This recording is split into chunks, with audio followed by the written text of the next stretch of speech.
الحمدللہ رب العالمین والعاقبۃ للمتقین والصلاة والسلام علی سید الانبیاء والمرسلین اما بعد فاعوذ باللہ من الشیطان الرجیم بسم اللہ الرحمن الرحیم ان اللہ مع الصابرین صدق اللہ مولانا العلی العظیم۔ پڑھیں الصلاۃ والسلام علیک یا رسول اللہ، الصلاۃ والسلام علیک یا حبیب اللہ، الصلاۃ والسلام علیک یا نبی اللہ، وعلی آلک واصحابک یا نور اللہ، صلی اللہ تعالی علیہ وسلم۔ رب کعبہ کی بارگاہ میں دعا ہے مولا اپنے حبیب صاحب الاولاق صلی اللہ تعالی علیہ وسلم کے صدقۃ الفیل ہم تمام حاضرین اور سامعین کو تو دم واپسی تک حق کہنے، حق سننے اور اپنے حق والے بندوں کے دامن سے وابستہ رہنے کی توفیق نصیب فرما۔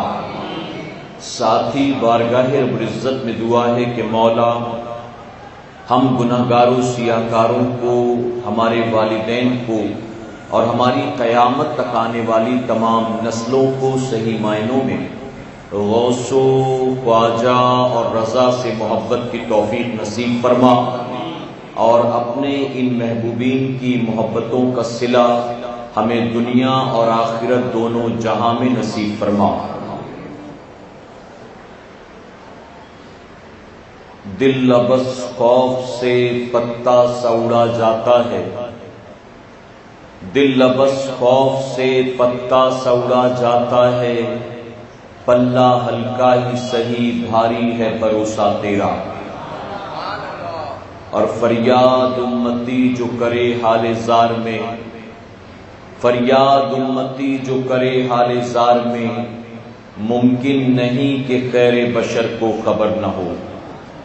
میرے پیارے آقا علیہ الصلوۃ والتسلیم کے پیروانوں، میں نے قرآن مقدس کے جس آیت کریمہ کی تلاوت کا شرف حاصل کیا، سنی دعوت اسلامی کے آج کے اس ہفتہ واری اجتماع میں انشاءاللہ میں اس آیت کریمہ کی روشنی میں اپنے شعور کے مطابق کچھ معروضات آپ کے گوش گزار کروں گا، اس نیت کے ساتھ کہ میں جو کچھ بھی کہوں رب تبارک تعالیٰ اس پر سب سے پہلے مجھے، اس کے بعد آپ تمام کو عمل کی توفیق عطا فرمائے۔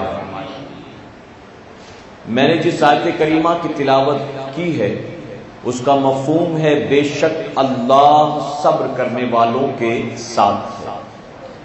میرے پیارے آقا علیہ الصلوۃ والتسلیم کے پیروانوں، انسان بڑا بے صبرا ہوتا ہے، انسان بہت زیادہ اتاولا ہوتا ہے، انسان بہت جلدی ہائپر ہو جاتا ہے، انسان کو بہت چھوٹی چھوٹی باتوں پر غصہ آ جاتا ہے۔ تو یہ ساری چیزیں جو ہیں اللہ رب العزت نے اس کی فطرت میں رکھا ہے، یہ ساری کی ساری صفت جو ہے اللہ رب العزت نے اس کو عطا کیا ہے، لیکن ساتھ ہی رب تبارک تعالیٰ نے یہ فرما دیا کہ نہ میں بے صبروں کے ساتھ ہوں، نہ میں ظالموں کے ساتھ ہوں، نہ میں جابروں کے ساتھ ہوں، نہ میں گھمنڈیوں کے ساتھ ہوں، نہ میں غصیل لوگوں کے ساتھ ہوں، بلکہ رب فرماتا ہے کہ اللہ صبر والوں کے ساتھ ہے۔ میرے پیارے آقا علیہ الصلوۃ والتسلیم کے پیروانوں، صبر کی کئی الگ الگ قسمیں ہوا کرتی ہیں۔ آج کے ہفتہ واری اجتماع میں میں آپ کو ایک قسم جو ہے بیان کروں گا اور سمجھانے کی کوشش کروں گا انشاءاللہ۔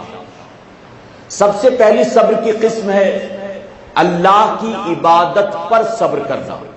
یا آپ اسے کہہ سکتے ہیں اللہ کی اطاعت اور فرما برداری پر صبر کرنا، یعنی اللہ رب العزت نے جن باتوں کو فرض کر دیا، واجب کر دیا، اب بندہ ان چیزوں پر عمل کرتا ہے اور اس کے مقابلے میں جو بھی چیزیں آتی ہیں وہ اس پر صبر کرتا ہے، اسے کہیں گے اللہ کی عبادت پر یا اللہ کی اطاعت پر صبر کرنا۔ مثلا فجر کے وقت نیند بڑی پیاری آ رہی ہے، لیکن آپ نیند کی پرواہ کیے بغیر اٹھتے ہیں اللہ کا سجدہ کرنے کے لیے، تو یہ گویا نیند کو جھٹک کر اپنے گھر کو چھوڑ چھاڑ کر اللہ کے سجدوں کے لیے نکلنا، یہ اللہ کی عبادت کے لیے ایک طرح سے صبر کرنا ہے۔ رمضان المبارک میں کبھی موسم بارش میں آتا ہے، کبھی گرمی میں، کبھی سردی میں، لیکن آپ 12 گھنٹہ 14 گھنٹہ بھوکے ہیں، پیاسے ہیں، تو یہ سب آپ کر رہے ہیں حالت روزہ میں، تو یہ کیوں کر رہے ہیں؟ یہ صبر گویا آپ نے اللہ کی عبادت کے لیے کیا ہے۔ اسی طرح سے دوسرا صبر ہے اپنے آپ کو حرام اور ناجائز چیزوں سے بچانا، یہ بھی ایک طرح کا صبر ہے۔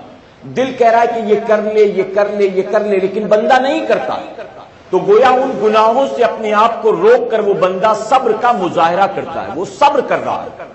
اسی طرح تیسرا صبر ہے کوئی مصیبت آئے، کوئی بلا آئے، کوئی پریشانی آئے، بندہ اس پر صبر کرتا ہے، یعنی آہو بکا نہیں کرتا، لوگوں کے سامنے رونا نہیں روتا، بلکہ اسے برداشت کرتا ہے، تو اسے کہتے ہیں کہ مصیبت و بلا میں صبر کرنا۔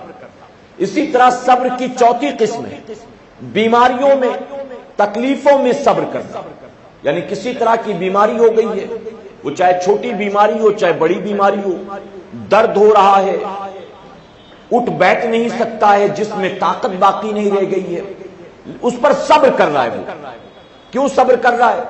کہ یہ بیماری جو ہے یہ اللہ کی طرف سے ہے، صحت بھی اللہ کی طرف سے ہے، تو میں اس پر لوگوں کے سامنے آہو بکا نہیں کروں گا بلکہ میں صبر کروں گا، تو یہ چوتھی طرح کا صبر ہے۔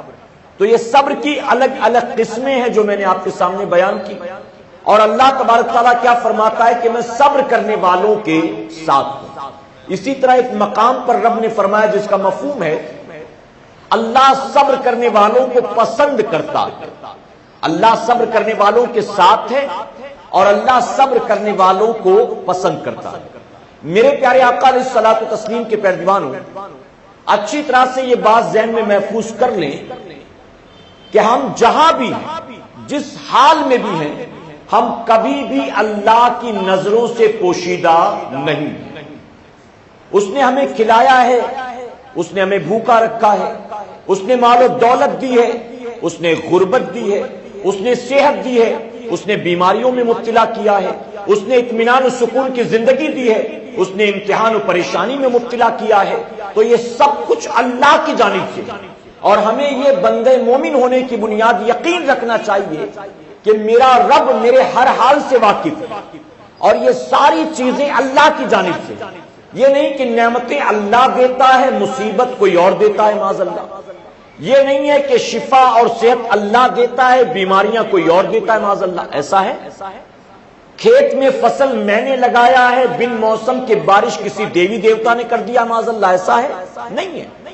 میرے پیارے آقا علیہ الصلوۃ والتسلیم کے پیروانوں، تو بحیثیت مسلمان ہمیں اور آپ کو یہ بات ذہن میں محفوظ رکھنا چاہیے اور یقین جان لینا چاہیے، میں جہاں بھی ہوں، جس حال میں بھی ہوں، اللہ میرے ہر حال سے واقف ہے اور اس کی نگاہوں سے کچھ بھی پوشیدہ نہیں ہے۔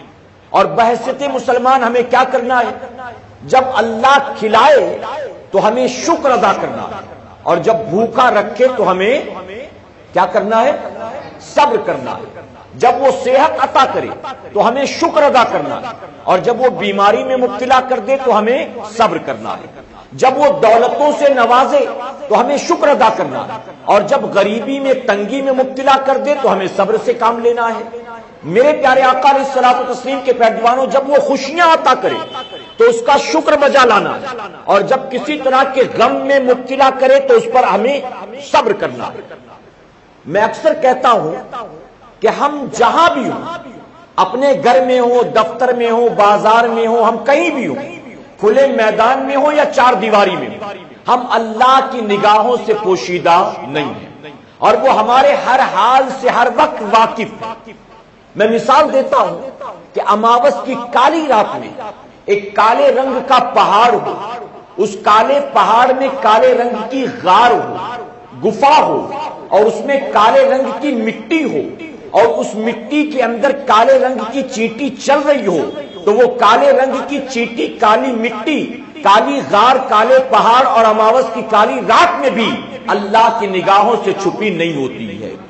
اللہ اسے دیکھتا ہے، اور صرف دیکھتا نہیں ہے بلکہ اس چیٹی کے قدموں کی آہٹ کو بھی میرا رب سنتا ہے، اور وہ ایسا رزاق ہے، ایسا قادر مطلق ہے کہ اسی جگہ پر اس چیٹی کو میرا مولا روزی بھی عطا فرماتا ہے۔ ایک ماں اپنے بچے کی معمولی تکلیف کو بھی دیکھنا گوارا نہیں کر سکتی۔ آج کتنی مائیں ہیں دنیا میں، آپ دیکھیں وہ اپنے گھر کے کام کاج کے ساتھ ساتھ 4 گھروں کے کام کرتی ہیں، لوگوں کے اترے ہوئے کپڑے دھو رہی ہیں، جھوٹے برتن مانجتی ہیں، جھاڑو لگاتی ہے، پوچھا لگاتی ہے، ان کے تانے بھی سنتی ہیں، ان کی باتیں بھی برداشت کرتی ہیں، ان کی جھڑکیاں بھی جھیلتی ہیں۔ ان ماؤں سے پوچھو کہ تم تکلیفیں کیوں برداشت کرتی، تو جواب ملے گا میں اپنی اولاد کو اچھی تعلیم دینے کے لیے سب کچھ کر رہی ہوں، میں اپنی اولاد کو اچھی غذا فراہم کرنے کے لیے سب کچھ کر رہی ہوں، میں اپنے بچے کی تمام ضرورت کو پورا کرنے کے لیے سب کچھ کر رہی ہوں۔ ایک ماں سردیوں کی رات میں خود تو بچے کے پیشاب والے بستر پر سونا گوارا کرتی ہے، لیکن اپنے دودھ پیتے بچے کو پیشاب کے گیلے بستر پر سلانا گوارا نہیں کرتی۔ ارے بچے کے پیر میں کانٹا چبھ جائے تو ماں کو پہلے درد ہوتا ہے، اگر بچے کو بخار آ جائے تو بخار کی شدت سے جسم جلتا اس کا ہے، لیکن تکلیف ماں کو ہوا کرتی ہے۔ اگر دودھ پیتا بچہ رات کو چیخ کر اٹھ جائے تو ممکن ہے تھوڑی دیر کے بعد اس کی آنکھ پھر لگ جائے، لیکن ماں کی نیند جو ہے وہ اڑ جایا کرتی ہے۔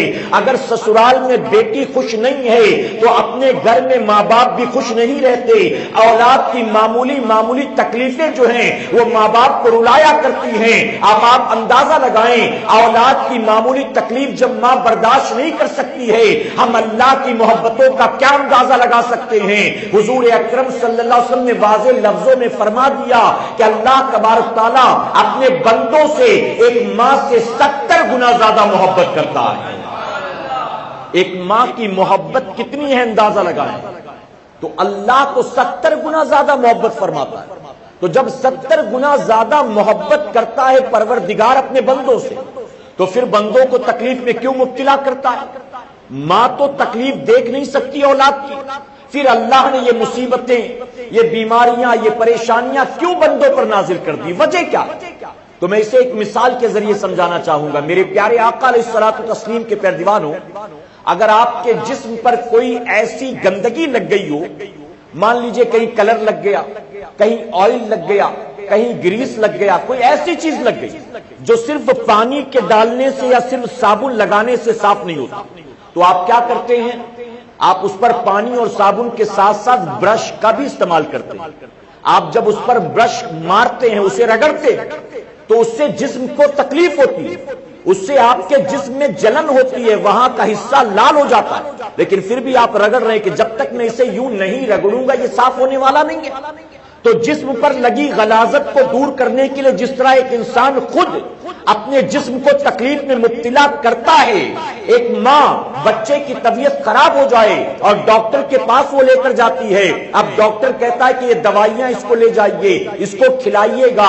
اب دوائیاں دینے والا ڈاکٹر جو ہے وہ مٹھائی نہیں باندھ کر دیتا بلکہ وہ دوائیاں دیتا ہے، اور دوائی جانتے ہو زبان کے ذائقے کے مطابق نہیں دی جاتی ہے بلکہ بندے کی بیماری اور صحت کے مطابق دی جاتی ہے۔ اب دوائیاں کڑوی ہیں، ماں پلانا چاہتی ہے، ماں کھلانا چاہتی ہے، لیکن بچہ کھانے پینے کو تیار نہیں ہے۔ اب ماں اسے دوڑا کر پکڑتی ہے، اسے جبرن پکڑ کر لٹاتی ہے، اس کے سر کو گود میں رکھتی ہے، اس کے منہ کو دبا کر کھولتی ہے اور اس کے منہ میں جبرن دوائیاں ڈالتی ہے۔ بچہ تڑپتا ہے، بچہ منہ بند کرتا ہے، بچہ چھٹپٹاتا ہے، لیکن اس کے باوجود ماں اس کو وہ دوا پلاتی اور کھلاتی ہے۔ وہ جانتی ہے میری اولاد کو تکلیف ہو رہی ہے، اس کا ذائقہ بھی اچھا نہیں ہے، لیکن پھر بھی ماں چھوڑتی نہیں ہے. وہ جانتی ہے کہ تھوڑی سی تکلیف میرا بیٹا برداشت کر لے گا تو اس کو صحت مل جائے گی, اس کو شفا مل جائے گی. اے مسلمانوں, صرف ایک مثال سمجھانے کے لیے تھی. ایک ماں جس طرح سے کڑوی دوائیاں کھلانے کے لیے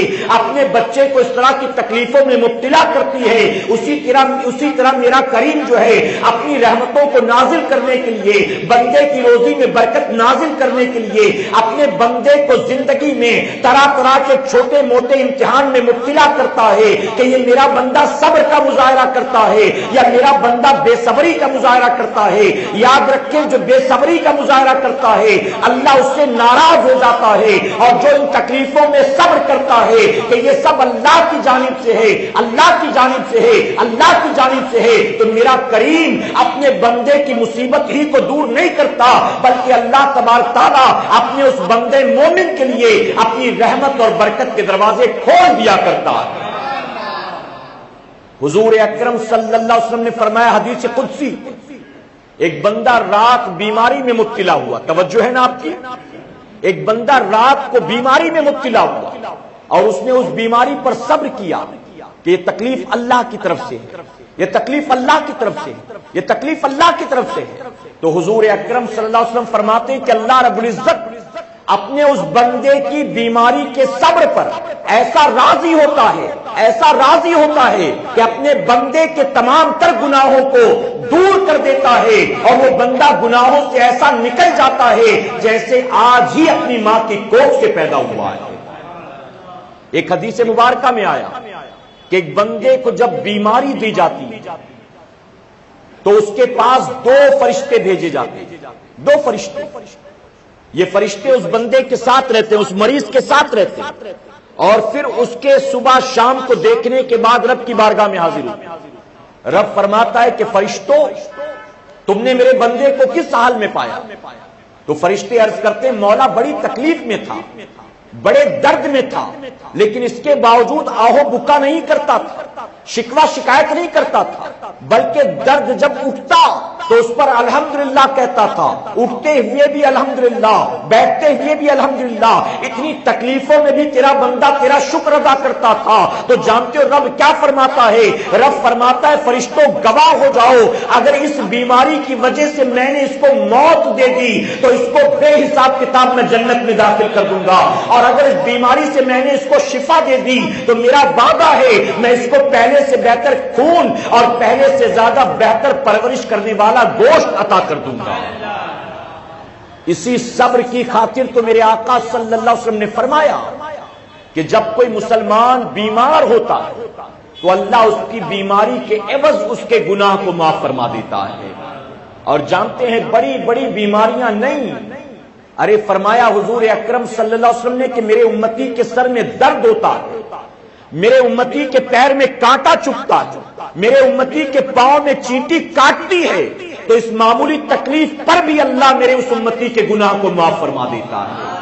اور اگر بخار آ گیا تو حضور اکرم صلی اللہ علیہ وسلم فرماتے ہیں کہ بخار کی گرمی کی وجہ سے اگر میرے امتی کا بدن جو ہے جلتا ہے, میرے امتی کا بدن جو ہے وہ سرخ ہو جاتا ہے, تو جس طرح سے بھٹی میں ایک میلے کچیلے لوہے کو ڈالا جائے تو بھٹی کی گرمی اس میل کچیل کو دور کر کے لوہے کو پاک و صاف کر دیتی ہے, اسی طرح میرا امتی جب بخار کی گرمی میں تڑپتا ہے تو رب تبارک تعالیٰ اس گرمی کی شدت کی وجہ سے میرے امتی کے تمام گناہ کو معاف فرما دیتا ہے.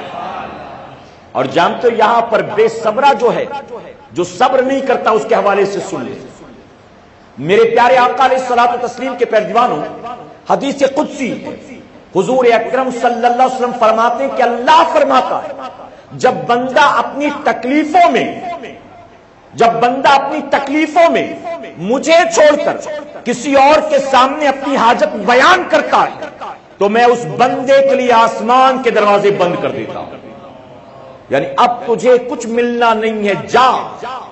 جو اپنی تکلیفوں میں مجھے چھوڑ کر کسی اور کو پکارے تو اللہ فرماتا ہے میں اس کے لیے آسمانوں کے دروازے بند کر دیتا ہوں, اور جو اپنی تکلیفوں میں مجھے یاد کرتا ہے رب فرماتا ہے میں اس بندے کے پکارنے سے پہلے اس کے درد کو دور کرتا ہوں اور اس کی تکلیفوں میں اس کی مدد فرما دیتا ہوں. مدد فرماتا ہوں. اب ہمیں سوچنا ہے کہ ہمیں کیا کرنا ہے, ہمیں کیا کرنا ہے. اب یہاں پر میں تھوڑا سا ایکسپلین کرنا ضروری سمجھتا ہوں. اگر آپ مجھ سے کہیں کہ والد صاحب بیمار ہیں, میرے لیے دعا کریں, یا روزی میں برکت نہیں ہو رہی, بڑا پریشان ہو, دعا کریں, تو اسے نہیں کہیں گے بے صبرا پر. آپ دعاؤں کی درخواست کر رہے ہیں, آپ نے امیدیں مجھ سے وابستہ نہیں کی ہے بلکہ مولا سے امیدیں وابستہ کی. تو یوں کہنا کہ والدہ بیمار ہے دعا کر دیں, اسے بے صبرا نہیں کہیں گے. میرے پیارے آقا علیہ الصلوۃ والتسلیم کے پیروانوں, آپ اپنے دوست کے ساتھ کوئی بات شیئر کر رہے ہیں لیکن اس میں شکوہ شکایت کرنا مقصد نہیں ہے. شکوہ شکایت کرنا مقصد نہیں ہے. کئی دن ہو گئے روزی روٹی کو لے کر پریشان ہوں, میرے لیے دعا کرنا, تو یہ شکوہ شکایت کرنا مقصد نہیں ہے, تو اسے بے صبرا پر نہیں کہیں گے. لیکن روتے پھرنا, یہ کہنا کہ یار پتہ نہیں دنیا بھر میں سب کو چھوڑ کر ساری مصیبت میرے اوپر آ کر پڑ گئی ہے, میں ہمیشہ بیمار رہتا ہوں, میری روزی کا مسئلہ رہتا ہے, میرے گھر میں پریشانی رہتی ہے, اسے کہتے بے صبرا پر. اسے میرے پیارے آقا علیہ الصلوۃ والتسلیم کے پیارے دیوانوں, تو اللہ اسے پسند نہیں کرتا. جانتے ہو ہماری آپ کی تو کوئی اوقات نہیں. زکریا علیہ السلام اللہ کے نبی, جب یہودی ایک دن آپ کو بالکل قتل کرنے کا منصوبہ بنا کر آئے, زکریا علیہ السلام اپنے گھر میں موجود تھے, یہودیوں نے گھر کو گھیر لیا, آپ جیسے تیسے اپنے گھر سے نکلے اور جنگل کا راستہ آپ نے پکڑ لیا. یہودیوں نے آپ کا پیچھا کرنا شروع کیا. فرمایا گیا زکریا علیہ السلام دوڑتے دوڑتے دوڑتے دوڑتے ایک ایسے مقام پر پہنچے جہاں پر بالکل اوپن گراؤنڈ تھا, چٹیل میدان تھا, اور اس چٹیل میدان کے درمیان میں ایک بڑا سا پیڑ تھا, بڑا لمبا چوڑا موٹا. زکریا علیہ السلام نے دیکھ لیا آگے بڑھوں گا تو بھی یہ لپک کر پکڑ لیں گے, پیچھے لوٹوں گا تب بھی گرفتار ہو جاؤں گا. اب آپ نے فوراً اس درخت سے کہا, اے درخت تو مجھے پناہ دے دے, اے درخت تو مجھے چھپنے کی جگہ دے دے. فرمایا گیا زکریا علیہ السلام کا اس درخت سے مدد مانگنا اللہ تبارک تعالیٰ کو ایسا ناگوار گزرا کہ رب نے فرمایا زکریا اب یہ پیڑ ہی تیری مدد کرے گا, میں تیری مدد کرنے والا نہیں. تو نے اسباب پر بھروسہ کیا خالق کے اسباب کو چھوڑ کر, تو نے درخت سے مدد مانگی مجھے چھوڑ کر, اب یہ درخت تیری مدد کرے گا, جا. فرمایا گیا کہ یہودی آئے, اس پیڑ تک پہنچے, انہوں نے دیکھا کہ زکریا علیہ السلام کے قدموں کے نشان اس پیڑ کے قریب تک تو تھے لیکن اس کے آگے نشان موجود نہیں تھا. وہ پریشان کے گئے تو کہاں گئے, زمین کھا گئی, آسمان نگل گیا, یہاں سے گئے کہاں زکریا علیہ السلام. حیران, یہاں وہاں دیکھ رہے ہیں, بھاگ دوڑ رہے ہیں. شیطان ایک انسان کی شکل میں آیا اور آ کر کہنے لگا کہ تم لوگ خامخواہ پریشان ہوتے ہو, زکریا اس پیڑ کے اندر داخل ہو چکے ہیں. لوگوں نے کہا یہ کیسے ممکن ہے؟ اس نے کہا میری بات پر بھروسہ نہیں ہے تو اس پیڑ کے 2 ٹکڑے کر دو. ان لوگوں نے کہا چلو کر کے دیکھتے ہیں. فوراً آرا لایا گیا, آری لا کر انہوں نے پیڑ کو کاٹنا شروع کیا. فرمایا گیا جب کاٹتے کاٹتے یہ آری جو تھی آپ کے جسم تک پہنچی تو خون بہنے لگا. یقین ہو گیا لوگوں کے کہ ہاں زکریا اسی کے اندر ہے. لوگوں نے آرا اور تیز چلانا شروع کر دیا, پیڑ کو کاٹنا شروع کر دیا, یہاں تک کہ وہ آرا چلتے چلتے چلتے چلتے زکریا علیہ السلام کے دماغ تک پہنچا. جب دماغ تک پہنچا تو اللہ کے نبی کی آہ نکل گئی. اب جب آہ نکلی تو رب تبارک تعالیٰ نے فرمایا زکریا اب تجھ سے صبر نہیں ہوتا, تو نے مجھے چھوڑ کر اس پیڑ سے مدد مانگی, اور اب جب تجھے اس امتحان میں مبتلا کیا گیا تو تجھ سے صبر نہیں ہوتا.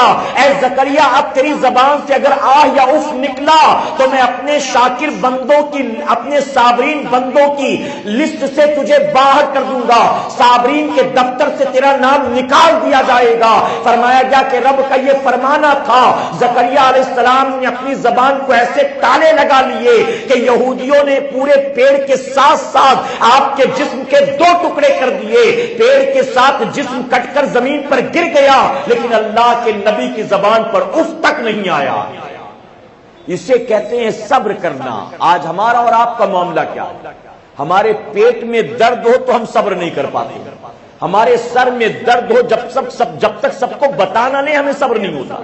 اور ہمارا حال کیا ہے؟ اگر فجر کی نماز میں اٹھ گئے ہیں تو اب کیسے بتائیں لوگوں کہ آج فجر ہم نے پڑھی ہے.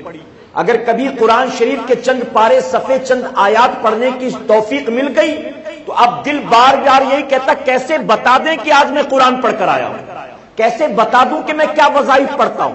کیسے بتا دوں کہ میں کتنا صدقہ خیرات کرتا ہوں؟ کیسے بتا دوں کہ میں کتنی نیکیاں بٹورتا ہوں؟ میرے پیارے آقا علیہ الصلوۃ والتسلیم کے پیروانوں، تو ہمارا اور آپ کا حال یہ اتنے بے صبر ہیں کہ نیکیاں کریں تو جی چاہتا ہے سب کو گواہ بنا لیں، اور اگر کوئی مصیبت و بلا آئے تو چاہتے ہیں کہ سب کو اپنا حال بیان کر دیں، جبکہ یقین جاننا چاہیے کہ میں مولا کی نظروں سے پوشیدہ نہیں ہوں، اور مجھے جب وہ نعمتیں دے تو شکر ادا کرنا، اور جب مصیبتوں میں مبتلا کرے تو صبر کا مظاہرہ کرنا، کہ انشاءاللہ دعاؤں کی درخواست کرو، منع نہیں ہے، لیکن روتے نہ پھرو کہ 1 مہینہ ہو گیا کوئی دھندا ہی نہیں ہے، روتے نہ پھرو کہ نوٹ بندی کی وجہ سے پریشان ہو، روتے نہ پھرو کہ ریسیشن کی وجہ سے پریشان ہو، روتے نہ پھرو کہ جی ایس ٹی کی وجہ سے پریشان ہو، روتے نہ پھرو کہ مہنگائی کی وجہ سے پریشان ہو، روتے نہ پھرو کہ بیوی کی وجہ سے پریشان ہو، روتے نہ پھرو کہ بچوں کی وجہ سے پریشان ہو، روتے نہ پھرو کہ اپنے باس اور مالک کی وجہ سے پریشان ہو، روتے نہ پھرو کہ رشتہ داروں نے تنگ کر رکھا ہے، روتے نہ پھرو کہ پڑوسیوں نے ناک میں دم کر رکھا ہے، دنیا کے سامنے روتے نہ پھرو، اور یاد رکھو اگر دنیا میں کوئی حاجت روا ہوتا اس کے سامنے اپنی حاجتیں بیان کرتے اور کام بن جاتا تو بیان کرنے کی اجازت ہوتی، لیکن یقین جانو اللہ کے سوا ہمارا کوئی حاجت روا نہیں ہے، اللہ کے سوا کوئی ہمارا حامی اور مددگار نہیں ہے۔ اے مسلمانوں یاد رکھنا، مصیبت چھوٹی ہو یا مصیبت بڑی ہو سب اللہ کی جانب سے ہے، اور نجات دینے والا سوائے اللہ کے کوئی نہیں ہے۔ آپ دنیا کے سامنے روتے پھرو گے، ممکن ہے کہ لوگ سامنے ہمدردی ظاہر کرے اور پیٹھ پیچھے مذاق اڑاتے پھرے، بڑا کاروبار چلتا تھا اس کا، اچھا ہوا اس کے ساتھ ایسا ہو گیا، بڑا اپنے آپ کو اکڑتا پھرتا تھا، اچھا ہوا اس کے ساتھ ایسا ہو گیا، دنیا والوں پر بڑا نام رکھتا تھا، اچھا ہوا اس کی بیٹی کے ساتھ ایسا ہو گیا، بہن کے ساتھ ایسا ہو گیا، بیٹے کے ساتھ ایسا ہو گیا۔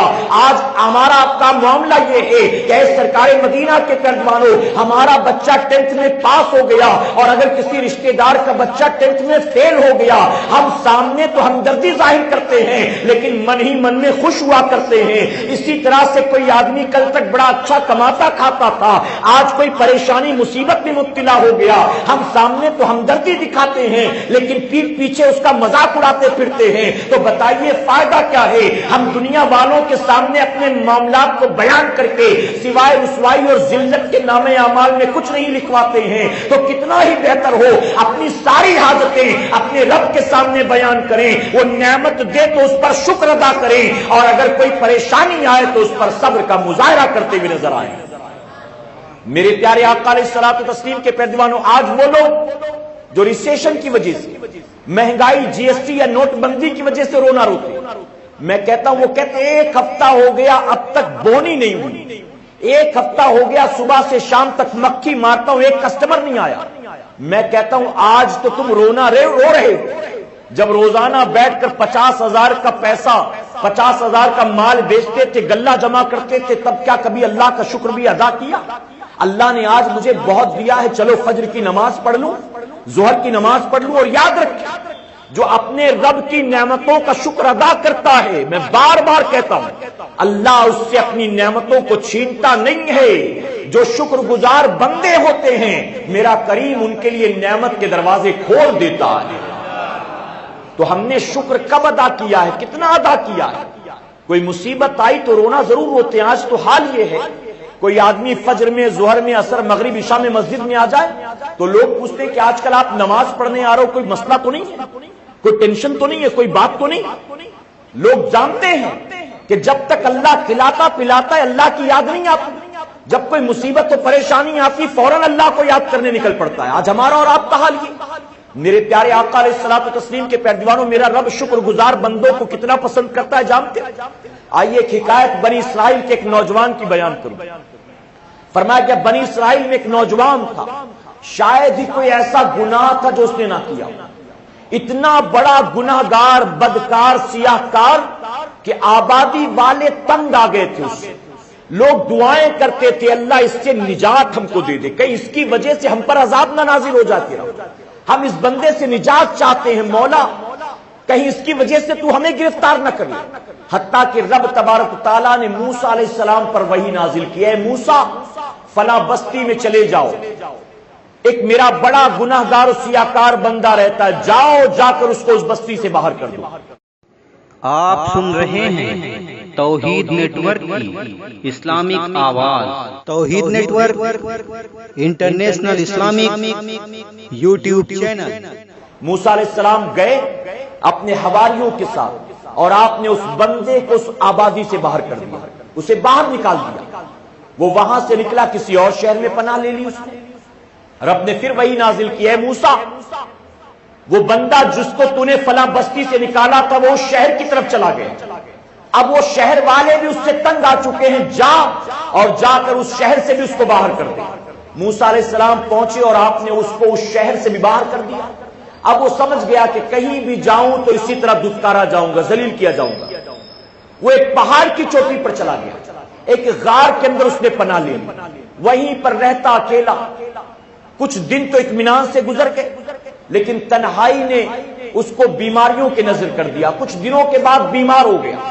نوجوان تھا لیکن جسم میں چلنے پھرنے اٹھنے بیٹھنے کی طاقت نہ رہی، وہ زمین پر آ گیا، زمین پر پڑا رہتا، ہر وقت آنکھوں سے آنسو بہتے تھے۔ اللہ کی بارگاہ میں رو رو کر عرض کرتا، مولا آج جس حال میں میں ہوں میں جانتا ہوں کہ یہاں میرے گناہوں نے مجھ کو پہنچایا ہے، میرے اعمال اس لائق تھے کہ مجھے یہ سزا دی جاتی۔ اے اللہ، تو نے مجھے شہر بدر کر دیا، مجھے کوئی شکایت نہیں۔ اے اللہ، میں نے کتنے بھی گناہ کیے لیکن میرا گناہ اتنا تو نہیں کہ تیری رحمت کم ہو گئی ہو، میرا گناہ زیادہ ہو گیا ہو، لیکن پھر بھی مجھے تجھ سے کوئی شکایت نہیں۔ یہ سب میری بدعمالیوں کا نتیجہ ہے۔ تو نے مجھے شہر بدر کرا دیا، تو نے مجھے بستی سے باہر کر دیا، تو نے مجھے ماں باپ سے جدا کر دیا، تو نے مجھے دوست احباب بیوی بچوں سے جدا کر دیا، تو نے مجھے بیماریوں میں مبتلا کر دیا۔ اے اللہ، مجھے تجھ سے کوئی شکایت نہیں، میں اسی لائق تھا، لیکن میں تیری بارگاہ میں صرف اتنی دعا کرتا ہوں کہ تو نے مجھے ماں باپ بیوی بچوں کی جدائی میں جلایا ہے، اگر میں مر جاؤں تو تو مجھے جہنم کی آگ میں نہ جلانا۔ اے اللہ، میں ماں باپ اور بیوی بچوں کی جدائی میں تو جل رہا ہوں، لیکن اسی حالت میں موت آ جائے تو تم مجھے جہنم کی آگ میں نہ جلانا۔ وہ رو رو کر کہہ رہا تھا، اے اللہ، اگر اس وقت میرا باپ یہاں ہوتا تو ضرور میری تیمارداری کرتا، میرے علاج کی کوششیں کرتا۔ اگر میری ماں یہاں ہوتی تو شفقت سے میرے سر پر ہاتھ رکھتی اور میرے حال پر آنسو بہاتی۔ اگر میری بیوی یہاں ہوتی تو میرے درد کو محسوس کرتی اور وہ بھی آنکھوں سے آنسو بہاتی۔ اگر میرے بچے یہاں ہوتے تو اے اللہ، میرے مرنے کے بعد میرے جنازے کے پیچھے وہ بھی آنسو بہاتے ہوئے چلتے۔ آج تو نے مجھے سب سے جدا کر دیا، اس پر میں صبر کرتا ہوں، بس اس امید کے ساتھ کہ تو نے دنیا میں مجھے سزا دے دی تو مجھے آخرت میں کوئی سزا نہیں دے گا۔ فرمایا گیا وہ رو رو کر دعائیں کر رہا تھا، رب کی رحمت کو اس گناہگار پر پیار آ گیا۔ رب نے ایک فرشتے کو حکم دیا، اے فرشتے، فوراً اس کے باپ کی شکل اختیار کر اور اس کے سرہانے جا کر بیٹھ جا۔ اللہ نے جنت کی ایک حور کو حکم دیا، اے حور، تو اس کی والدہ کی شکل اختیار کر اور فوراً اس کے سرہانے بیٹھ جا۔ ایک جنت کی حور کو حکم دیا تو اس کی بیوی کی شکل اختیار کر اور جا کر اس پر درد و تکلیف کے آنسو بہا۔ جنت کے غلما کو رب نے جمع کیا، اس کے بچوں کی شکل دی اور کہا جا کر اپنے باپ کے درد کو محسوس کر، اس کے درد میں شریک ہو۔ فرمایا گیا کہ اس نے جب تمام خاندان والوں کو، اس نے بیوی بچوں کو، ماں باپ کو اپنے سرہانے دیکھا، دل کو سکون پہنچ گیا، قلب کو ٹھنڈک مل گئی۔ اسی حالت میں اس کی روح کو اسرائیل علیہ السلام نے نکال لیا۔ اب جب اس عالم میں وہ مرا کہ اس کے رشتہ دار سرہانے موجود تھے، رب نے موسیٰ علیہ السلام پر وحی نازل کی، اے موسیٰ، فلاں پہاڑ کی چوٹی پر چلا جا، میرے ایک نیک بندے کا انتقال ہو گیا ہے، جا کر اس کے کفن دفن کا انتظام کر۔ موسیٰ علیہ السلام اپنے حواریوں کو لے کر پہاڑ کی چوٹی پر پہنچتے ہیں۔ آپ اس غار کے اندر جا کر دیکھتے ہیں تو جنت کی حوریں جو تھی، غلما جو تھے، فرشتے جو تھے، اس کے خاندان دوست احباب بن کر اس کے سرہانے بیٹھے تھے۔ جب قریب گئے، جا کر شکل کو دیکھا، حیران رہ گئے، رب کی بارگاہ میں عرض کرتے، مولا، یہ تو تیرا وہی گناہگار بندہ ہے کہ جس کے تیرے حکم پر جس کو میں نے آبادیوں سے باہر کیا تھا۔ اے اللہ، آج اس کے لیے انعام کیوں ہے؟ آج آخر اس کے لیے یہ مرتبہ اور یہ مقام کیوں ہے؟ تو جانتے ہو رب نے کیا فرمایا؟ رب نے فرمایا، موسیٰ، ہاں وہ میرا بندہ بڑا گناہگار اور سیاہکار تھا، میں نے اس کو سزا دے دی، اس نے اس سزا پر کوئی شکایت نہیں کی، بلکہ میں نے جو بھی سزائیں اس پر مسلط کی میرے بندے نے صبر کیا، اور اس صبر کے عوض میں نے اپنے بندے کو جنت میں داخل کر دیا۔ گویا اللہ صبر والوں کو پسند کرتا ہے، تو ہمیں بھی صبر کرنا ہے، کہیں انشاءاللہ۔ بڑا مشکل ہے، بڑا مشکل ہے، لیکن اگر دل میں یہ بات بیٹھ جائے پکی طور پر کہ اللہ صبر والوں کے ساتھ ہے۔ میں آپ سے پوچھتا ہوں، کربلا کے میدان میں صبر کہاں تھا؟ یزید کے خیمے میں تھا کہ امام علی مقام کے خیمے میں تھا؟ صبر کہاں تھا؟ ارے شعب ابی طالب میں صبر کہاں تھا؟ ابو جہل ابو لہب کے پاس صبر تھا یا امام الانبیاء صبر کر رہے تھے؟ ذرا بتائیں طائف کے بازاروں میں صبر کہاں تھا؟ وہ جو پتھر لے کر آقا کے پیچھے لگے تھے صبر وہاں تھا یا امام الانبیاء صبر کر رہے تھے؟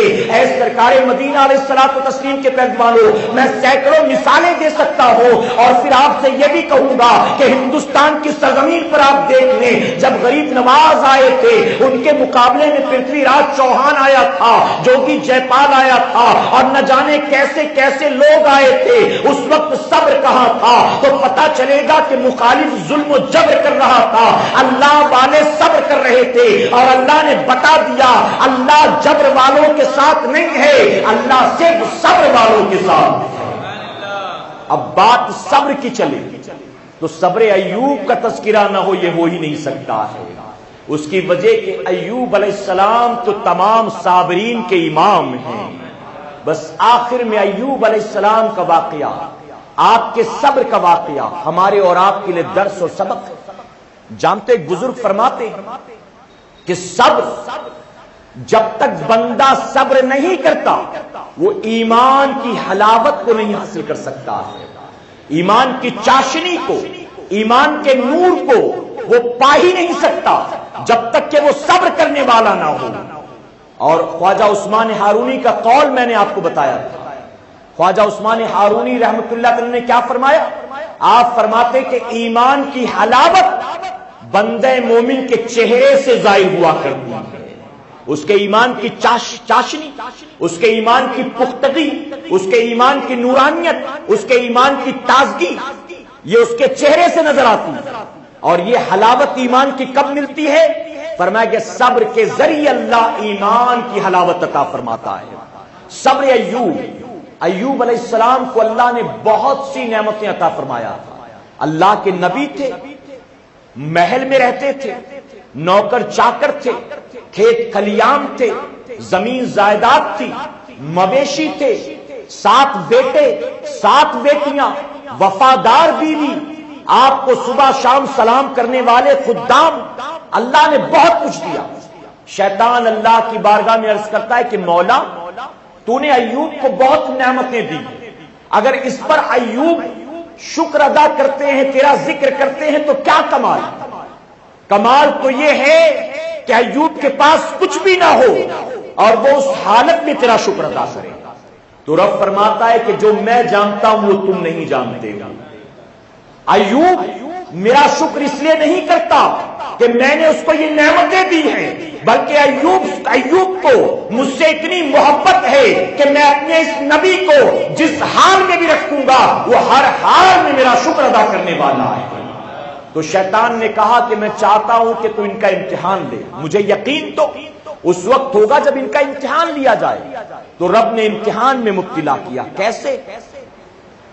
آپ کے محل کی چھت گر گئی، آپ کے 7 بیٹے بیٹیاں سب اس محل کی چھت کے نیچے دب گئے، شہید ہو گئے، زمین جائیداد جاتی رہی، نوکر چاکر جاتے رہے، مال و دولت جاتی رہی، یہاں تک کہ سوائے ایک وفادار بیوی کے کوئی آپ کا ساتھ دینے والا نہیں۔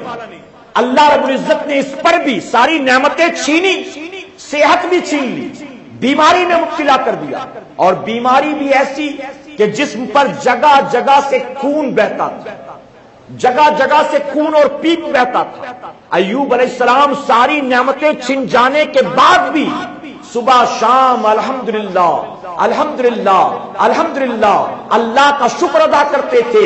جسم بیماریوں میں مبتلا ہے پھر بھی اللہ کا شکر ادا کرتے ہیں. جانتے ہو لوگوں نے یہ کہنا شروع کر دیا کہ اللہ تبارک تعالیٰ یہ ایوب علیہ السلام سے ناراض ہو گیا ہے, اس لیے اس نے نعمتیں بھی چھین لی اور پریشانی اور بیماری میں مبتلا کر دیا. یہ کہہ کر ہر کسی نے ساتھ چھوڑ دیا, ہم ایوب کا ساتھ دیں گے اللہ ہم سے بھی ناراض نہ ہو جائے, اسی طرح کی مصیبت ہم پر بھی نازل نہ کر دی جائے معاذ اللہ. کوئی عذاب کا تانا دے رہا تھا, کوئی اللہ کی ناراضگی کا تانا دے رہا تھا, کوئی ایوب علیہ السلام کو نہ جانے کیا کچھ کہہ رہا تھا, سوائے ایک وفادار بیوی کے سب نے ساتھ چھوڑ دیا. ایوب علیہ السلام کے اس عالم میں بھی سب کا حال یہ تھا, آپ کے جسم میں جہاں سے خون اور پیپ بہتا تھا وہاں کیڑے بھی پیدا ہو گئے تھے, وہ کیڑا رینگتے رینگتے زمین پر گر جاتا تھا. ایوب علیہ السلام اس کو اٹھا کر دوبارہ رکھ لیتے تھے یہ کہہ کر کہ تو کہاں جاتا ہے, اگر تو مجھ سے دور گیا تو بھوک سے مر جائے گا. اللہ نے تیری خوراک میرے جسم میں پیدا کر دیا ہے. فرمایا گیا اسے اٹھا کر رکھ لیتے تھے. ایک مرتبہ ایک کیڑا رینگتے رینگتے اللہ کے نبی کی زبان تک پہنچا, اس نے زبان پر جا کر ضرب لگایا ہے, اس نے زبان پر پہنچ کر کاٹا ہے. اللہ کے نبی کی زبان سے آہ نکل گئی. رب فرماتا ایوب کیا اب تجھ سے صبر نہیں ہوتا؟ عرض کرتے مولا اس کیڑے نے زبان پر کاٹا ہے اس لیے آہ نہیں نکلی.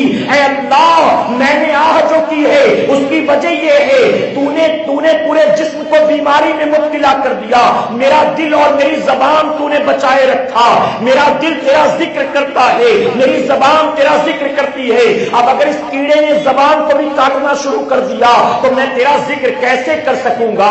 آہ تو اس لیے نکلی ہے. اللہ اکبر. آپ کی اہلیہ نے ایک مرتبہ کہا, کہنے لگی کہ آپ اللہ کے نبی ہیں, آپ اللہ کے برگزیدہ بندے ہیں, آپ اس مصیبت سے نجات کی دعا کیوں نہیں کرتے؟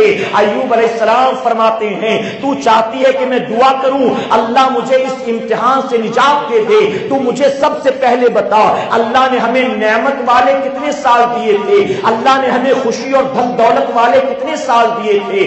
آپ کی اہلیہ محترمہ کہنے لگی اللہ نے ہمیں اطمینان سکون کے 80 سال دیے تھے. آپ نے کہا یہ بیماری والا سال کتنا ہو گیا, یہ مصیبت و بلا والا سال کتنا ہو گیا؟ آپ کی اہلیہ کہنے لگی 12 سال ہوئے ہیں, ایک روایت میں 18 سال آتا ہے, بہرحال 12 ہو یا 18 ہو. ایوب علیہ السلام فرماتے ہیں 80 سال اللہ نے اطمینان و سکون کے دیے اور 12 سال اللہ نے آزمائش کے دیے. ارے میں 12 سال ہی پر آہو بکا کرنا شروع کر دوں, میں اللہ کی بارگاہ میں دعا نہیں کر سکتا. سن لو 80 سال اللہ نے نعمت کے دیے تھے, اب 80 سال میرے ساتھ تو انتظار کر لے, 80 سال تک میرے ساتھ تو صبر کر لے, 80 سال آزمائش کے گزر جائیں گے تو میں اللہ سے نجات کی دعا کر لوں گا. اللہ اکبر. کیا صبر تھا ایوب علیہ السلام کا.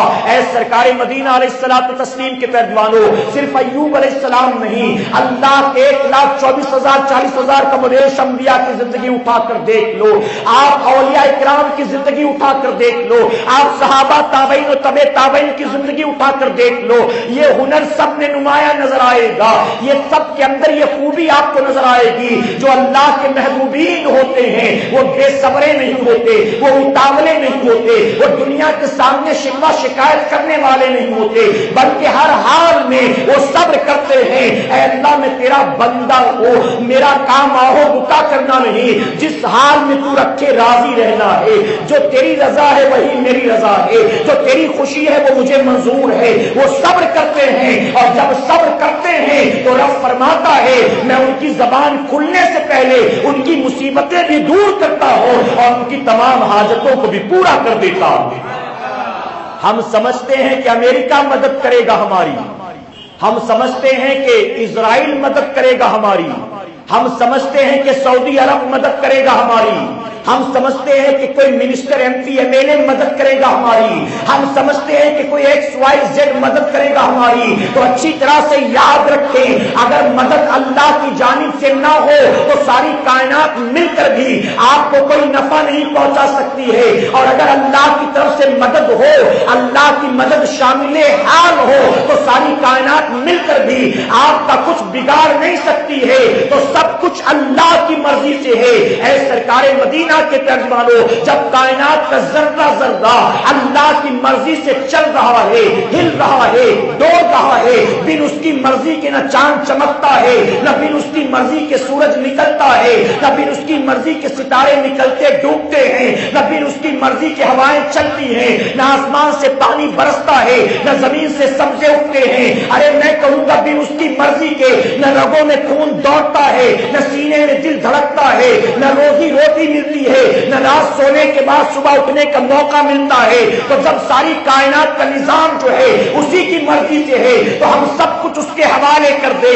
اے اللہ ہم تیری رضا پر راضی ہیں، تو کھلائے گا تو تیرا شکر ادا کریں گے، تو بھوکا رکھے گا تو صبر کا مظاہرہ کریں گے۔ اور اے مسلمانوں اگر اس پر ہم جم جائیں گے تو میں یقین کے ساتھ کہتا ہوں رب تبارک تعالیٰ ہماری خاطر اپنی نعمتوں کے دروازے کھول دے گا، دنیا اور آخرت کے انعام سے اللہ ہمیں مالا مال فرمائے گا۔ اللہ اپنے محبوب جناب محمد رسول اللہ صلی اللہ علیہ وسلم کے صدقہ فعل ہمیں آپ کو سب کو کہنے سننے سے زیادہ عمل کی توفیق عطا فرمائے۔ درمیان گفتگو مجھ سے جانے انجانے میں کسی طرح کی غلطی خامی رہ گئی، آپ سب کو گواہ بنا کر سچے دل سے توبہ کرتا ہوں، رب میری توبہ قبول فرمائے اور ہماری اس محفل کو قیامت میں ہمارے لیے، ہمارے والدین کے لیے بخشش اور نجات کا ذریعہ بنائے۔